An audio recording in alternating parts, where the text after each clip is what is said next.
Bien, Argent Aircom, grâce à vous, ce chapitre numéro 2 sur les êtres vivants est bien commencé. D'ailleurs, vous notez sur une nouvelle feuille le titre du chapitre. Chapitre 2, la Terre, virgule, une planète habitée. Vous remarquerez sans doute que j'ai mis une illustration. N'hésitez pas vous-même à faire une petite illustration pour ce chapitre. D'ailleurs, grâce à l'étude que vous avez réalisée en classe, j'ai bien compris que les êtres humains, comme les autres êtres vivants, avaient des besoins alimentaires. C'est-à-dire qu'ils doivent prendre dans leur environnement des ressources pour se nourrir. Du coup, vous notez sur votre cahier, sur une nouvelle page, pour la leçon numéro 1 de ce chapitre 2, en rouge, leçon numéro 1, de point, les êtres humains ont des besoins alimentaires, point, sautez une ligne, en bleu, la Terre est la seule planète connue des êtres humains qui porte des êtres vivants, ouvrez la parenthèse, dont les êtres humains, fermez la parenthèse, point. Ils prennent dans leur environnement de quoi répondre à leurs besoins, virgule, notamment pour vivre. Point. Vous l'aurez compris, dans cette première leçon, nous allons d'abord nous intéresser aux êtres humains. Oui, il y a beaucoup d'êtres vivants sur cette planète, mais je trouve que cette espèce est particulièrement intéressante. Donc, nous allons d'abord un peu nous concentrer sur elle. Alors, vous notez à la suite deux définitions qu'il est important de connaître. En noir, définition de point à la ligne, être vivant, de point, élément de l'environnement qui se nourrit, virgule, fabrique sa propre matière et se reproduit, point. À la ligne, besoin, de point, exigence née d'un sentiment de manque, de privation, de quelque chose qui est nécessaire à la vie. Point. Oui, effectivement, il est important de bien préciser ce qu'est un être vivant et de comprendre pourquoi il y a des besoins. Un besoin, c'est un sentiment, un ressenti, une exigence qui arrive quand on manque de quelque chose qui nous permet de vivre. Par exemple, on a un besoin de dioxygène pour respirer ou un besoin alimentaire pour se nourrir et quand ce manque se fait ressentir, le besoin s'exprime. Donc, les êtres humains ont des besoins notamment alimentaires et dans le document qui est ici, vous avez pu montrer que ces besoins pouvaient varier. Oui, ce ne sont pas les mêmes suivant l'âge, suivant l'activité, enfin, vous avez vu que ça changeait. Ça explique pourquoi un adulte, un adolescent et un enfant ne doivent pas avoir le même régime alimentaire. Oui, il faut varier son alimentation selon ses besoins, qui eux-mêmes peuvent changer au cours du temps. Alors, vous notez à la suite de votre leçon.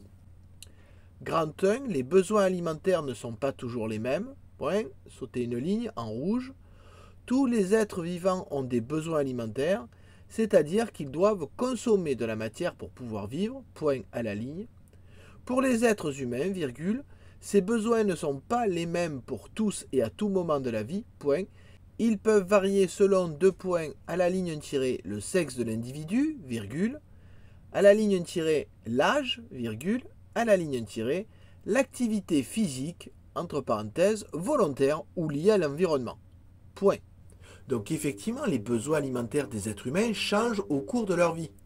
Mais est-ce que tous les aliments ont la même importance pour eux? Oui, parce que j'ai vu que les êtres humains essayaient de varier leur alimentation. Ils ne mangent pas tout le temps la même chose, comme nous par exemple. Donc l'idée, c'est que peut-être ces aliments n'ont pas tous la même valeur pour l'organisme. C'est pourquoi je vous demande de regarder la vidéo qui suit pour vous préparer à la recherche que vous aurez à faire pour moi la prochaine fois.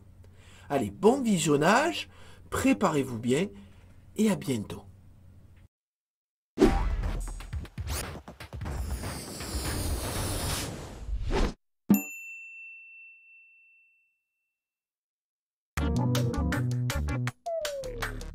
Voyons voir ce qu'il y a à manger. Oh, pâte et mousse au chocolat, trop bon. Oui, mais pas très équilibré. Comment ça? Tu as déjà entendu dire que le lait était bon pour, La croissance. ou que les fruits sont pleins de... Je sais, de vitamines. Bravo! Ça veut dire que tous les aliments ne servent pas à la même chose. En fait, notre corps est comme une maison. Pour construire une maison, on a besoin de différents matériaux, mais aussi d'outils pour l'entretenir. Et enfin, la maison a besoin d'énergie pour fonctionner. Pour notre corps, c'est la même chose. Il consomme de l'énergie et a besoin de carburant, mais aussi d'aliments protecteurs pour être en bonne santé et d'aliments bâtisseurs pour grandir. Oh, c'est compliqué. Comment on fait pour les reconnaître? On a dit tout à l'heure que les produits laitiers étaient bons pour la croissance. Mais il y a aussi les viandes, les poissons et les œufs. Ce sont donc des aliments. Bâtisseur. J'allais le dire. Les féculents et les matières grasses assurent le fonctionnement du corps. Ce sont les aliments. Énergétique. Comme les pâtes. Je le savais. Enfin, les fruits et les légumes maintiennent le corps en bonne santé en le protégeant des maladies et en l'aidant à bien éliminer les déchets. Ce sont les aliments. Protecteur. Bravo! Vous voyez que c'est pas compliqué. Voilà pourquoi il faut manger de tout et aussi boire de l'eau qui est indispensable à l'organisme. On peut manger les pâtes alors? Oui, avec de la ratatouille et du saumon. Et une pomme en dessert, c'est équilibré. Eh oh! On joue pas avec la nourriture?